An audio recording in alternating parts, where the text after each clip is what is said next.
வணக்கம் பிள்ளையர். கடந்த வகுப்பில வந்து நாங்கள் என்ன பகுதி பார்த்துனாங்கன்னு சொன்னால், இலக்கணத்துல வந்து சார்பெழுத்துக்கள் பார்த்துனாங்க. என்ன சார்பெழுத்துக்கள் கடந்த வகுப்பில வந்து இலக்கணத்துல வந்து சார்பெழுத்துக்கள் பார்த்துனாங்க. ஓமா இல்லையா? பார்த்துனாங்களா சார்பெழுத்துக்கள்? இன்றைய பல புதிய மாணவர்கள் வந்து கலந்து கொண்டிருக்கீங்கன்னு நினைக்கிறேன். என்ன பிள்ளைகள், நான் கதைக்கிற விளங்குதா? பிள்ளை நான் கதைக்கிற விளங்குதா? ஓம் சார். கிளியராக இருக்குதா? ஓம் சார். புதிய மாணவர்கள் இன்றைக்கு வந்துக்கிறீங்களா?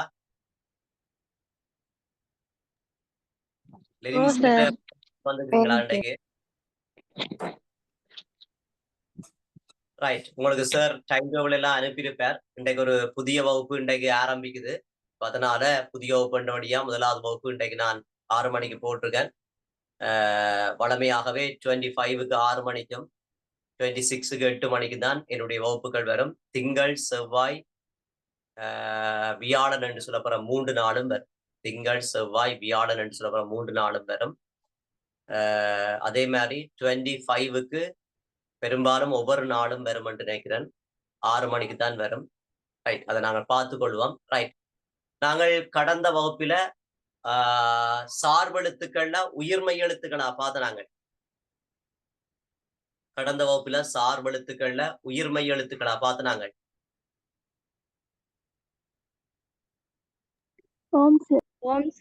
உயிர்மை எழுத்துக்கள் முழுமையாக முடிஞ்சுதானே? அந்த உயிர்மை எழுத்துக்கள்ல உயிரெழுத்துக்கள்ல சேர்க்கை இருப்பதனால 2 வகை என்று பார்த்து நாங்கள். பாருங்க, கடந்த வகுப்பில நாங்கள் சார்பெழுத்துக்கள முதலாவது வகை வந்து உயிர்மை எழுத்துக்கள் என்ற வகை பார்த்த நாங்கள். உயிர்மை எழுத்துக்கள் என்ற வகை பார்த்த நாங்கள். எழுத்து தெரியுதா பிள்ளையார்? எழுத்து தெரியுதா? ரைட். உயிர்மை எழுத்துக்கள் உங்களுக்கு தெரியும். 12 உயிரெழுத்துக்களையும் 18 மெய்யெழுத்துக்களையும் பெருக்கேற்க தோற்றுவிக்கப்படுகின்ற 216 எழுத்துக்களையும் தான் நாங்கள் உயிர்மை எழுத்துக்கள் சொல்லி ஏற்கனவே பார்த்த நாங்கள். இந்த 216 உயிர்மை எழுத்துக்கள்ல 12 உயிரெழுத்துக்கள் சேர்க்கை இருப்பதனால 2 வகையாக வகைப்படுத்தப்படுகிறது. ஒன்று உயிர்மை குறில் என உயிர்மை குறில் என்று சொல்லி ஒன்றும், இரண்டாவது வந்து உயிர்மை நெடில். உயிர்மை நெடில் என்று சொல்லியும் 2வது வகை காணப்படுது. அப்ப இந்த 216 உயிர்மை எழுத்துக்களையும் 12 உயிரெழுத்துக்கள் சேர்க்கை இருப்பதனால ஒன்று உயிர்மை குறில், உயிர்மை நெடில் என்று சொல்லி 2 வகையாக இருக்குது. உயிர்மை குறில் என்றேக்க உயிர்குறில் வந்து விழியல் 5, அப்படித்தானே? உயிர்குறில் 5, 18 மெய்யெழுத்து. அப்ப 18 தர 5 90, 18 தர 5 தர 18 90. அதே மாதிரி பாருங்க, உயிர் நெடில் வந்து 7, மெய் வந்து 18, 18 தர 7 126 தானே? 126. அப்ப இங்க 90 எழுத்துக்கள் வருது உயிர்மை குறில், 126 வருது உயிர்மை நெடில். இந்த 2ஐயும் கூட்டினால், இந்த 90ஐயும் இந்த 126ஐயும் கூட்டினால் திருப்பி அந்த 216 வருமா வராதா? வரும் தானே? ரைட். அதே மாதிரி இந்த 216 உயிர்மை எழுத்துக்களையும் வந்து 18 மெய்யெழுத்துக்களினுடைய சேர்க்கை இருப்பதனால அது 3 வகையாக இருக்குது. ஒன்று பார்த்தோம் என்றால் வல்லின உயிர்மை எழுத்துக்கள்.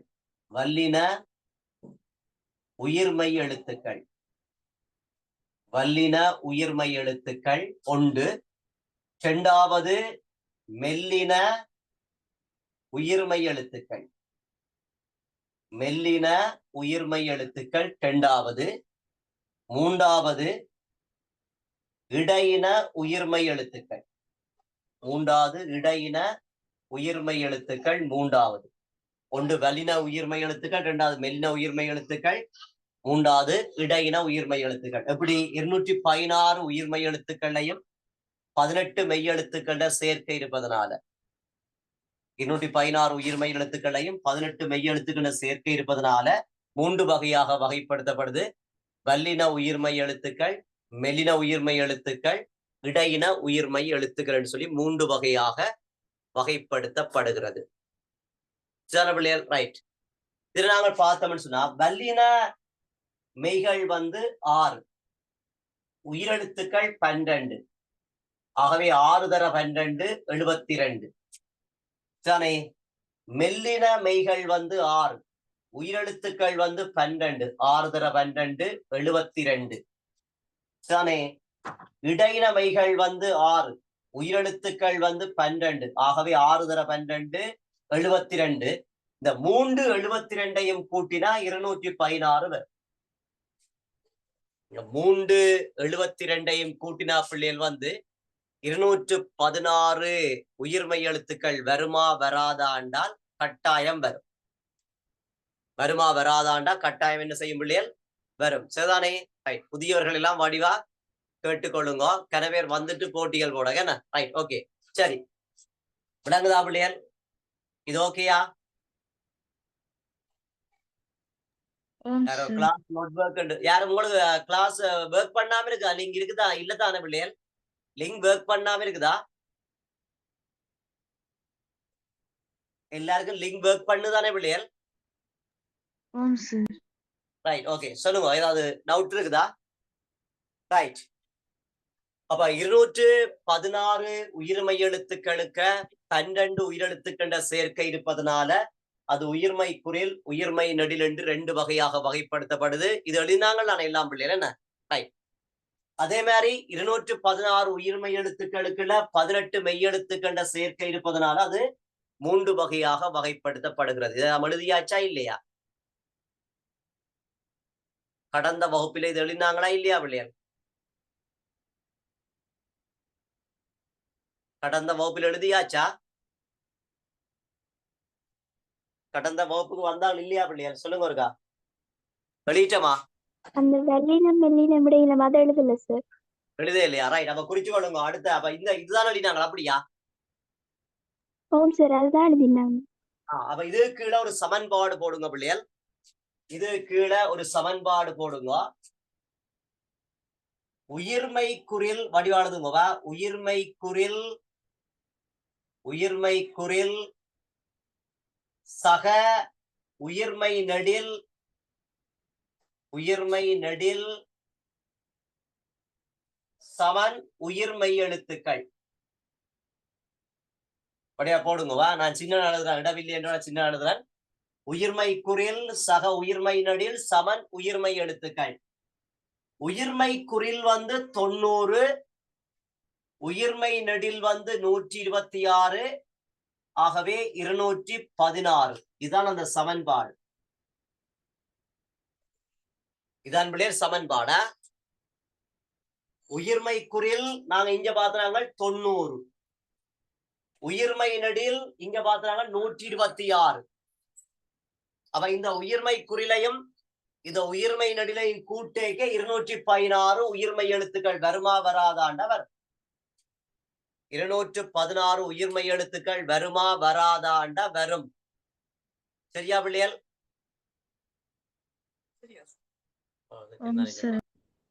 சரிதானே. ரைட். அப்ப இது ஓகேயா பிள்ளைகள்? Okay sir. ரைட். இது ஓகே. அடுத்தது பார்த்தோம்னா இது எழுத போறோம். என்ன?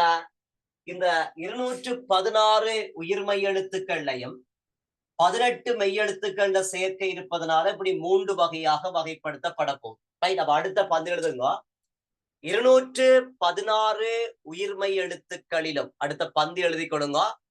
216 உயிர்மை எழுத்துக்களிலும் 216 உயிர்மை எழுத்துக்களிலும்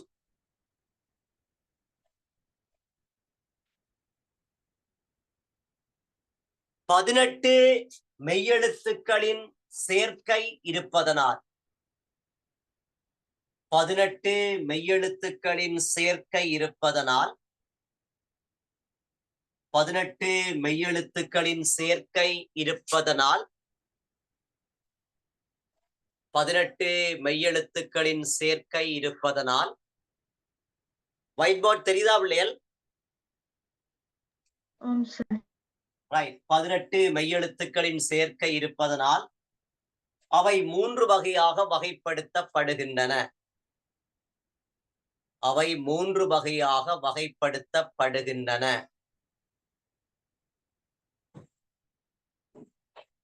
அவை 3 வகையாக வகைப்படுத்தப்படுகின்றன.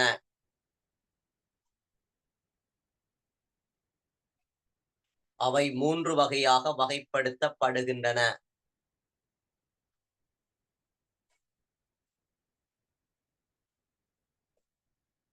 அவை 3 வகையாக வகைப்படுத்தப்படுகின்றன.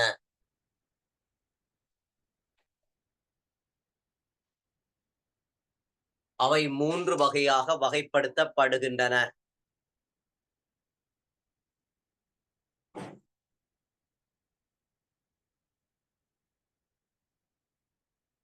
அவை 3 வகையாக வகைப்படுத்தப்படுகின்றன.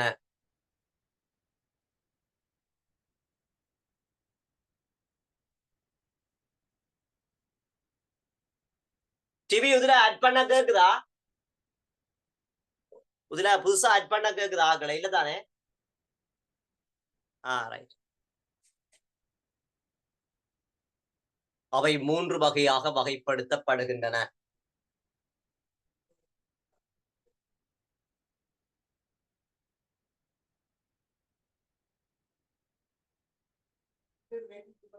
அப்ப உள்ளுக்கு எடுத்துருங்க. ஆகல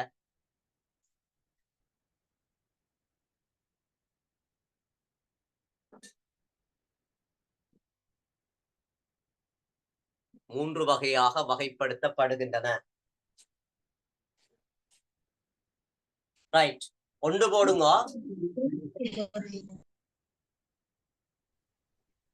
ஒன்று போடுங்க பிள்ளைகள் வந்து வல்லின உயிர்மெய் எழுத்துக்கள். வல்லின உயிர்மெய் எழுத்துக்கள். வல்லின உயிர்மெய் எழுத்துக்கள்.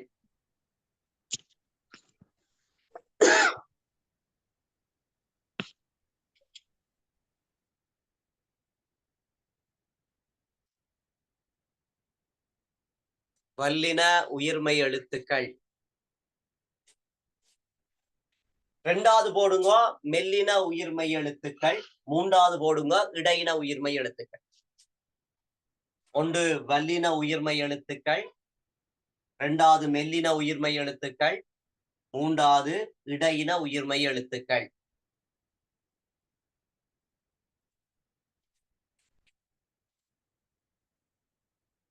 ஒன்று வல்லின உயிர்மெய் எழுத்துக்கள், இரண்டாவது மெல்லின உயிர்மெய் எழுத்துக்கள், மூன்றாவது இடையின உயிர்மெய் எழுத்துக்கள். வல்லின உயிர்மெய் எழுத்துக்கள், இரண்டாவது மெல்லின உயிர்மெய் எழுத்துக்கள், மூன்றாவது இடையின உயிர்மெய் எழுத்துக்கள். ரைட். அதுல நாங்க ஆனா குட்டி தடயங்க போடலாம். வல்லின உயிர்மெய் எழுத்துக்கள். வல்லின உயிர்மெய் எழுத்துக்கள். வல்லின உயிர்மெய் எழுத்துக்கள். வல்லின உயிர்மெய் எழுத்துக்கள்.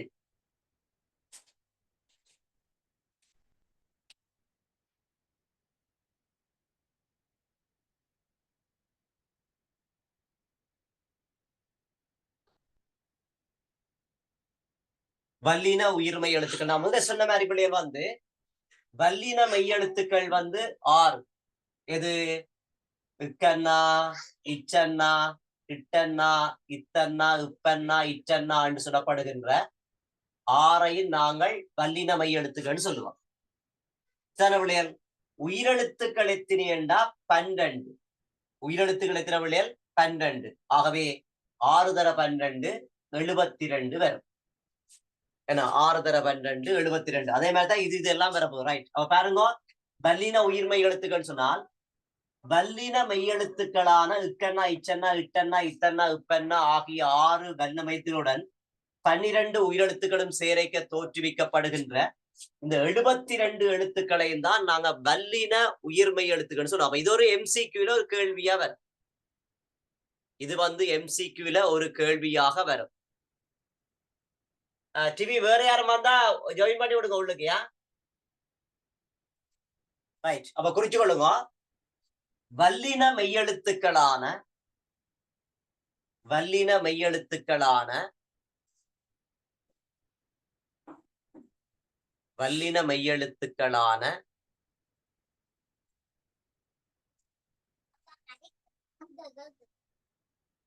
வல்லின மெய்யெழுத்துக்களான இக்கண்ணா இச்சன்னா இட்டன்னா இத்தன்னா இப்பன்னா இச்சன்னா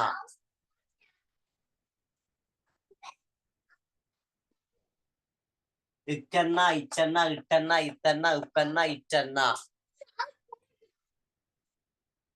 இக்கண்ணா இச்சன்னா இட்டன்னா இத்தன்னா இப்பன்னா இச்சன்னா ஆகிய ஆகியவற்றுடன்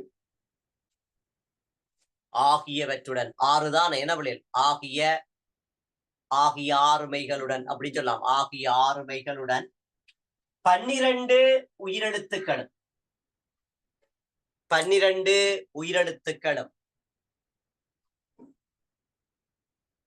12 உயிரெழுத்துக்களும் சேருகின்ற வேளையில் தோற்றுவிக்கப்படுகின்ற சேருகின்ற வேளையில் தோற்றுவிக்கப்படுகின்ற சேருகின்ற வேளையில் தோற்றுவிக்கப்படுகின்ற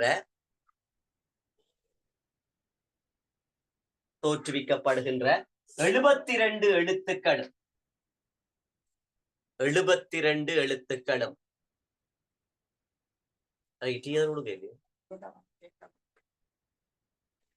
72 எழுத்துக்களும்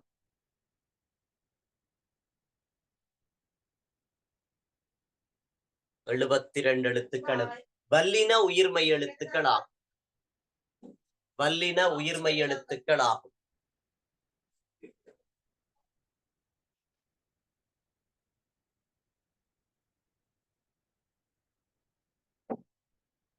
வல்லின உயிர்மை எழுத்துக்களாகும்.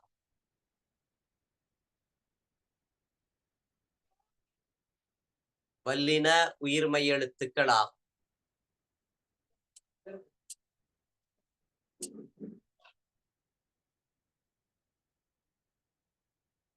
வல்லின உயிர்மை எழுத்துக்களாகும். இங்க ஏழகால கிளாஸ் அச்சு ஏழகால இது 8 கால கிளாஸ் வல்லின உயிர்மை எழுத்துக்களாகும். அடுத்த 2வது குட்டி தலையங்கம் போடுங்க. மெல்லின உயிர்மை எழுத்துக்கள்.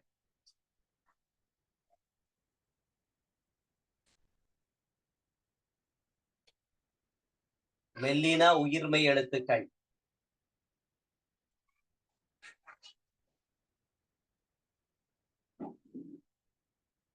மெல்லின உயிர்மை எழுத்துக்கள். ரைட். பாருங்க பிள்ளைகள் வந்து மெல்லினமைகள் வந்து 6. உங்களுக்கு தெரியும். ஞன நமன ஞன நமன என்று சொல்லுவீங்க. சின்னல படிச்சு கஜன நமன ஞன நமன. இங்கன்னா இஞ்சன்னா இன்னன்னா இந்தன்னா உம்மன்னா இன்னன்னான்னு சொல்ல போற 6 மெல்லினமைகள். உயிர்கள் வந்து 12. அப்ப சேரைக்க தோற்றுவிக்கப்படுறது 72. எல்லாமே 70. இது 72 தான், இதுவும் 72 தானே. ரைட். அப்ப குறிச்சு கொள்ளுங்க. மெல்லின உயிர்மை எழுத்துக்கள். மெல்லினமைகள் வந்து 6. 12 உயிரோட சேரைக்கு 72 வரும். அதான் மெல்லின உயிர்மை எழுத்துன்னு சொல்றோம். எழுதி கொள்ளுங்க. மெல்லின மெய்களான மெல்லின மெய்யெழுத்துக்களான மெல்லின மெய்யெழுத்துக்களான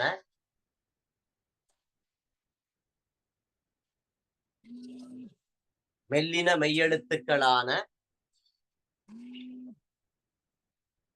மெல்லின மெய்யெழுத்துக்களான இங்கன்னா இஞ்சன்னா இன்னன்னா இந்தன்னா உம்மன்னா இன்னன்னா. மெல்லின மெய்யெழுத்துக்களான இங்கன்னா இஞ்சன்னா இன்னன்னா இந்தன்னா உம்மன்னா இன்னன்னா.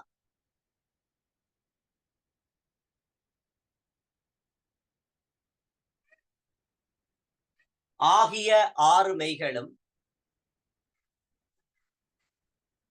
ஆகிய 6 மெய்களும் டிவிக்கு நேரம் போடுதா இல்லதானே நேரம் போடுதா சரியா 12 உயிரெழுத்துக்களுடன் அப்ப சின்ன பொருள் எடுத்தான் 12 உயிரெழுத்துக்களுடன் சேருகின்ற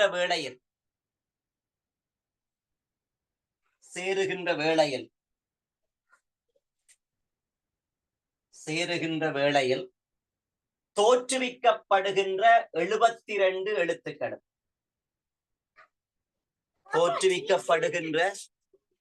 தோற்றுவிக்கப்படுகின்ற 72 எழுத்துக்களும் சாட்சி போடுங்க தோற்றுவிக்கப்படுகின்ற 72 எழுத்துக்களும் மெல்லின உயிர்மை எழுத்துக்கள் ஆகும் தோற்றுவிக்கப்படுகின்ற 72 எழுத்துக்களும் மெல்லின உயிர்மை எழுத்துக்கள் ஆகும்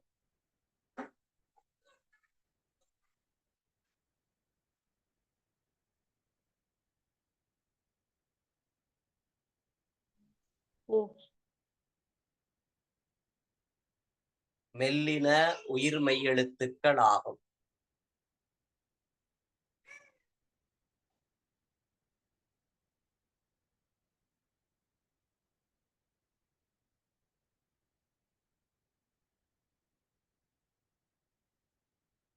மெல்லின உயிர்மை எழுத்துக்கள் ஆகும்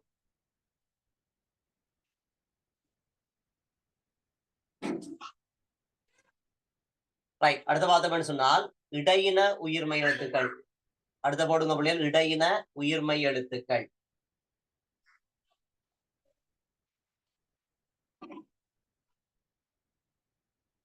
அதே மாதிரி தான் பிள்ளைகள் வரனா உங்களுக்கு இது இலகுவாக இருக்குது என்ன இடையின உயிர்மை என்று சொல்ல பிள்ளைகள் வந்து 6 என்னென்ன ஜரல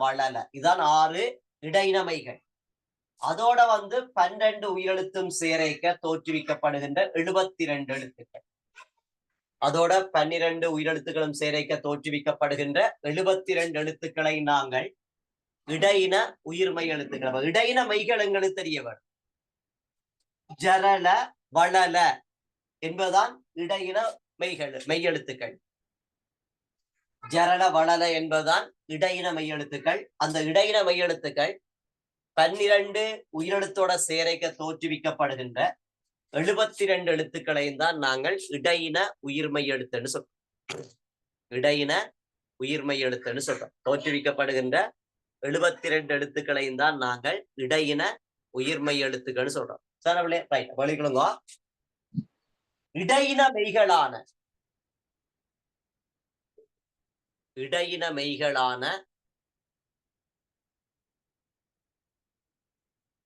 மெய்களான இயன்னா இரன்னா இல்லன்னா உவன்னா இல்லன்னா ஈழன்னா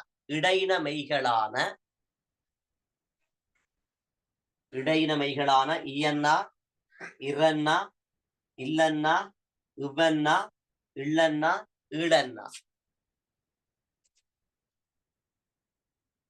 ஆகிய 6 மெய்களுடன் ஆகிய 6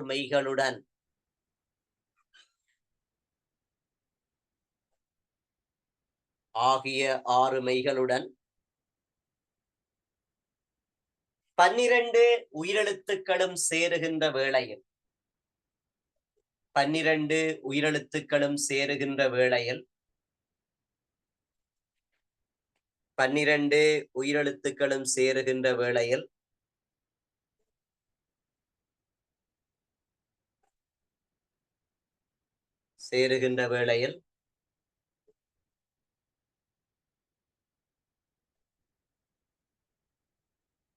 தோற்றுவிக்கப்படுகின்ற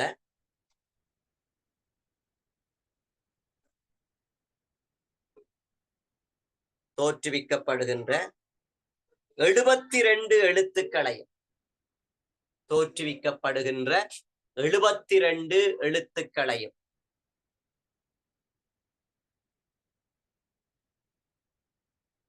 தோற்றுவிக்கப்படுகின்ற 72 எழுத்துக்களையும் 72 எழுத்துக்களையும் இடையின உயிர்மை எழுத்துக்கள் என அழைப்பர் இடையின உயிர்மை எழுத்துக்கள் என அழைப்பர்.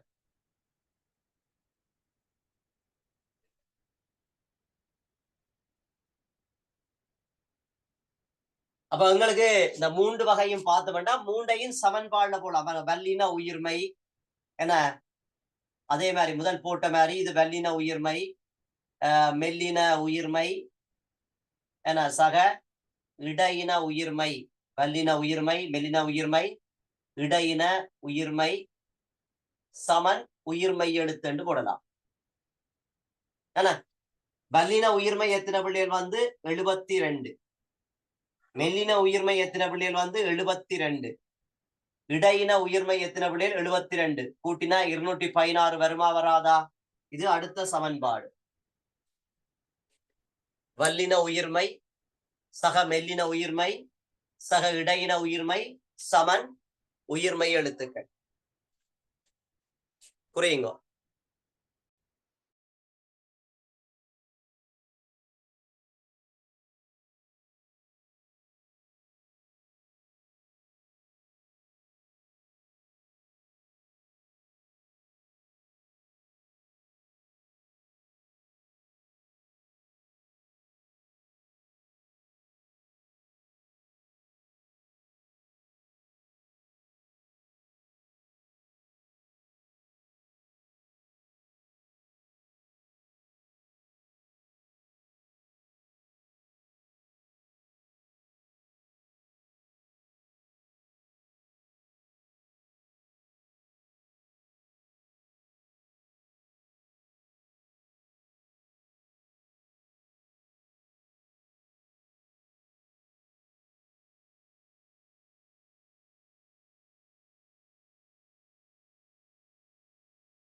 சரியா பிள்ளைகள்? ஓகேயா? அப்ப இன்றைக்கு எங்களுக்கு இந்த உயிர்மை எழுத்துக்கள் சம்பந்தமான முழு விடயம் வந்து கிளிய பண்ணியாச்சு. இது MCQக்கு வரும். என்ன இது MCQக்கு வரும். அப்ப உயிர்மை எழுத்துக்கள் சார்பெழுத்துக்களினுடைய ஒரு வகை, சார்பெழுத்துக்களினுடைய ஒரு வகைதான் பிள்ளைகள் உயிர்மை எழுத்துக்கள். அந்த உயிர்மை எழுத்துக்கள்ல என்னென்ன விஷயம் இருக்குன்னு சொல்லி நாங்களுக்கு அக்கு வேறு ஆணி வேறையாக பார்த்தாச்சு. விளங்கிட்டா விளங்க இல்லையா? உயிர்மை எழுத்துக்கள்ல இருக்கிற விஷயம் எல்லாம் பார்த்தது விளங்கிட்டா விளங்க இல்லையா பிள்ளையர்? அதாவது 18 மெய் எழுத்துக்கள் இருக்க 3 வகையாகவும் 12 உயிரெழுத்துக்களுக்கு இருக்க 2 வகையாகவும் வகைப்படுத்தப்படுறது. ஓகேயா இல்லையா? எல்லாம் ஓகே தானே? கிளியரா? கிளியரா பிள்ளையர்? ஓம் சார். அடுத்தது இந்த ஆயுதம் என்று சொல்லப்படுற வகை இருக்குது. அதை விட்டுட்டு நாங்கள் இன்றைக்கு ஒரு அடுத்த 2வது பகுதியை பார்ப்போம். குற்றியலுகரம் என்று தலைங்க போடுவோம். குற்றியலுகரம், குற்றியலுகரம் என்று தலையங்க போடுவோம். குற்றியலுகரம் உங்களுக்கு தெரியுங்க. சின்னல்லைய படிச்சு பேர் குசுடுது புரு என்று படிச்சுட்டு இக்கன்னா இச்சன்னா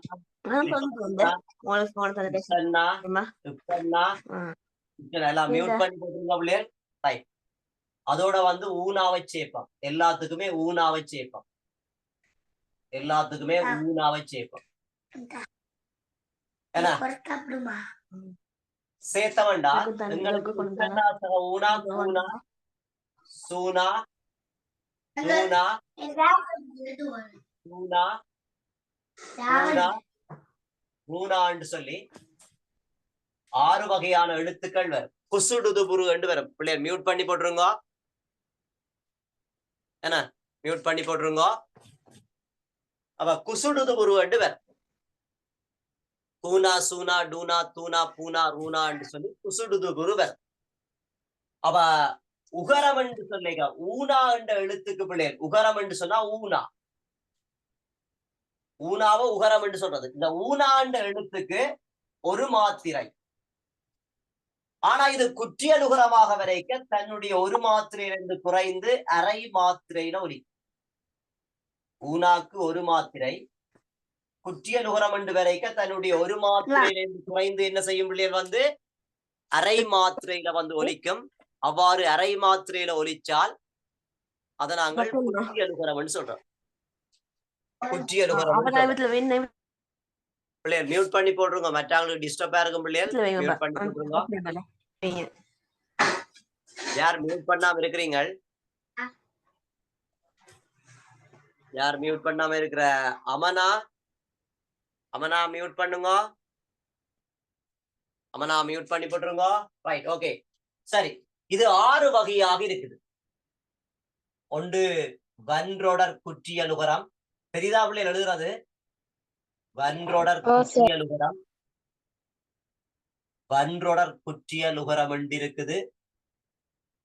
ஒன்று வன்றொடர் குற்றியலுகரம் என்ன.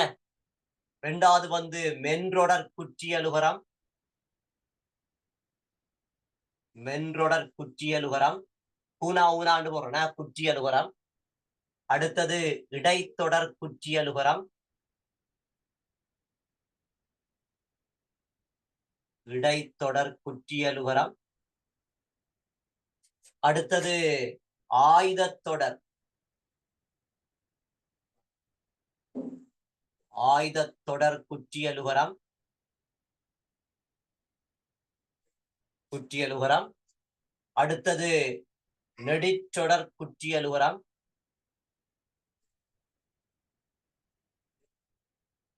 நெடிச்சொடர் குற்றியலுகரம். அடுத்தது உயிர்த்தொடர் குற்றியலுகரம்.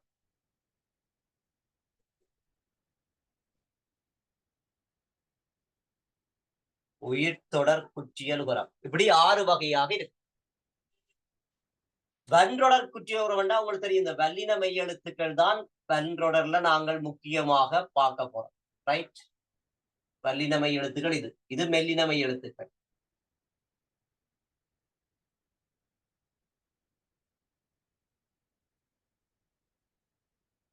இது மெல்லின மெய் எழுத்துக்கள்.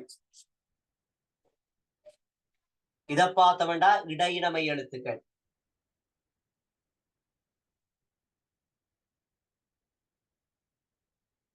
ஆயுத எழுத்து உங்களுக்கு தெரிந்தால் ஒன்றே ஒன்றுதான். ரைட், நெடிலுக்கு நாங்கள் எழுத இயலாது.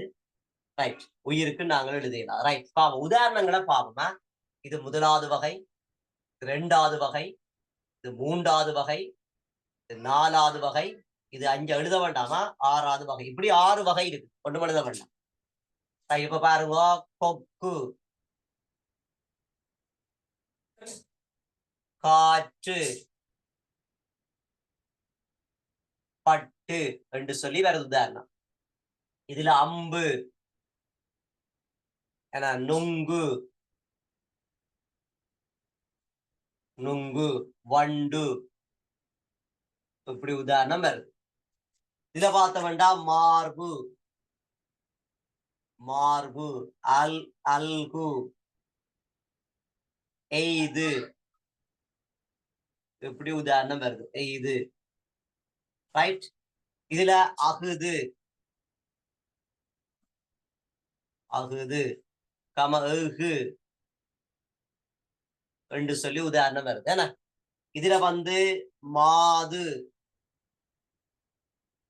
நாடு, காசு, இப்படி உதாரணம் வருது. இதுல வந்து வயிறு, தராசு, இப்படி எல்லாம் உதாரணம் வருது. இப்படி 6 வகையான உதாரணங்கள் வருது. வன்றொடர் குற்றியோரம், மென்றொடர் குற்றியோரம், இடைத்தொடர் குற்றியோரம், ஆயுதத்தொடர் குற்றியோரம், நெடித்தொடர் குற்றியோரம், உயிர்த்தொடர் குற்றியோரம் என்று வருது. ரைட், நாங்க பார்க்க வேண்டியது என்னென்றால் எல்லா சொற்களுக்கும் பின்னால பார்க்க வேண்டும். பாருங்க, எல்லா சொற்களுக்கும் பின்னால பாருங்க. எல்லா சொற்களையும் பின்னால பாருங்க. எல்லா சொற்களையும் பின்னால பாருங்க. எல்லா சொற்களையும் பின்னால பாருங்க. எல்லா சொற்களையும் பின்னால பார்த்தா இந்த ஆரத்தா ஒன்று இருக்கு.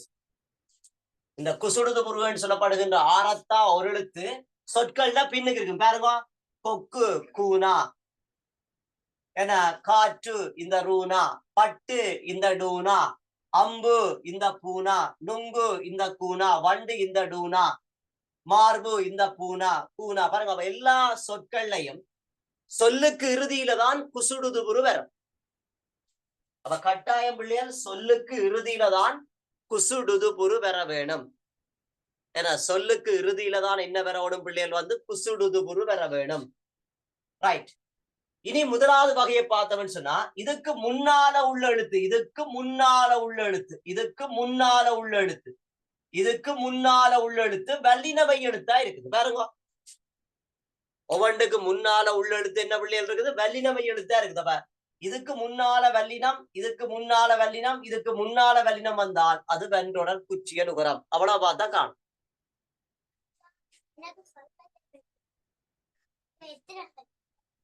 அதைத்தான் நாங்கள் வென்றொடர் நான் சொல்றோம். 50. Right, okay. ரெண்டாவது பார்த்தோம் என்றால் பின்னுக்கு குசுடுதுபுரு இருக்குன்னு சொல்லி போட்டேன். முன்னால பார்த்தோம்டா மெல்லினமை, முன்னால பார்த்தோம்டா மெல்லினமை, முன்னால பார்த்தோம்டா மெல்லினமை. அப்ப இந்த குசுடுருவுக்கு முன்னால மெல்லினமை எழுத்து இங்க பாருங்க. மெல்லினமை எழுத்து தெரியாட்டிதான் பார்க்க வேண்டியது. இதான் மெல்லினமை எழுத்துகள். இதுல ஏதோ ஒன்று இருக்கு பாருங்க. அம்பு, இந்த இம்மன்னா இங்க இருக்குது, இந்த இங்கன்னா இங்க இருக்குது. ரைட். அப்படி இந்த குசுடுதுபுருக்கு முன்னால மெல்லின மெய்யெழுத்துக்கள் வந்தா அது மென்றொடர் குற்றிய லுகரம். அந்த மெல்லின மெய்யெழுத்துக்கள் வந்தால், அதாவது குசுடுது இந்த எழுத்துக்கள்லாம் பின்னால் இருக்க போகுது. இதுக்கு முன்னால உள்ள எழுத்து மெல்லின மெய்யெழுத்தாக இருந்தால் அது மென்றொடர் குற்றிய லுகரம். சரியா பிள்ளைகள்? விளங்குதா? கண்டுபிடி. உங்களுக்கு எழுத்துக்கள் தெரியாட்டி இங்க பார்க்கலாம், வல்லினமை எழுத்து தெரியாட்டி இங்க பார்க்கலாம், மெல்லினமை எழுத்து தெரியாட்டி இங்க பார்க்கலாம். விளங்குதா பிள்ளைகள்? ஓகேயா? Okay sir. அடுத்த பாருங்க, சொல்லுக்கு இறுதியில குசுடுதுபுரு வருது. சொல்லுக்கு இறுதியில குசுடுதுபுரு வருது. அதுக்கு முன்னால உள்ள எழுத்து இடையினமை எழுத்து, முன்னால உள்ள எழுத்து இடையினமை எழுத்து, முன்னால உள்ள எழுத்து அது அதுக்கு முன்னால என்ன, இந்த எழுத்துக்கு முன்னால உள்ள எழுத்து இடையினமை எழுத்து இருக்கிறபடியால இடையினமை எழுத்து தெரியாது. இதை பாருங்க, இடைத்தொடர் குற்றிய லுகரம். இதான் என்ன பிள்ளைகள் வந்து இடைத்தொடர் குற்றிய லுகரம். அப்ப வென்றொடர் குற்றியுரம் சொன்னால் மென்றொடர் குற்றியுரம் என்றால் இடைத்தொடர் குற்றியுரம் என்றால் ஓகே தானே பிள்ளைகள்? அதாவது குசுடுது புரு என்று சொல்லப்படுகின்ற அந்த குற்றிய லுகர எழுத்துக்கு முன்னால வல்லினமை எழுத்து வந்தால் வென்றொடர், மெல்லினமை எழுத்து வந்தால் மென்றொடர், இடையினமை எழுத்து வந்தால் இடைத்தொடர். அவ்வளவுதான் விஷயம். தானே பிள்ளைகள்? Right, okay. அடுத்தது ஆயுத எழுத்து வந்தா, இதுக்கு முன்னால உள்ள எழுத்து ஆயுத எழுத்து வந்தால் அது ஆயுதத்தொடர். பாருங்க, இது ஆயுத எழுத்து தானே. அப்ப ஆயுத எழுத்து வந்தால் அது என்ன பிள்ளைகள் வந்து ஆயுதத்தொடர். ஆயுத எழுத்து வந்தா அது என்ன பிள்ளைகள் வந்து ஆயுதத்தொடர். ஓகேயா? ஆயுத எழுத்து வந்தா அது என்ன பிள்ளைகள் வந்து ஆயுதத்தொடர். ஆயுத எழுத்து வந்தால் அது என்ன பிள்ளைகள் வந்து ஆயுதத்தொடர். ஓகேயா?